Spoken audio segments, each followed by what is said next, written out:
Hello, ഞാനിങ്ങനെ ആലോചിക്കുകയായിരുന്നു കേട്ടോ. അതായത് നമ്മൾ പണ്ട് ദൂരദർശനിൽ വാർത്തകൾ കാണാറില്ലേ? പ്രധാനപ്പെട്ട വാർത്തകൾ കുറച്ച് നിമിഷങ്ങൾക്കുള്ളിൽ അത്രയും ഇമ്പോർട്ടൻ്റ് ആയിട്ടുള്ള കാര്യങ്ങളൊക്കെ അവർ പറഞ്ഞു തരുന്നതായിരുന്നു അന്നത്തെ വാർത്ത. ആ വാർത്തയും ഇന്നത്തെ വാർത്താ ചാനലുകളിലെ വാർത്തയും ഒന്ന് കമ്പയർ ചെയ്ത് നോക്കൂ, എന്തൊരു വ്യത്യാസമല്ലേ.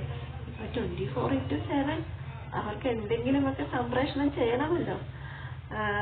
എന്നിരുന്നാലും ആ വാർത്തകളൊക്കെ കൊണ്ട് സമൂഹത്തിന് എന്തെങ്കിലുമൊക്കെ ബെനിഫിറ്റ് ഉണ്ടാവുകയാണെങ്കിൽ നല്ലതാണ്.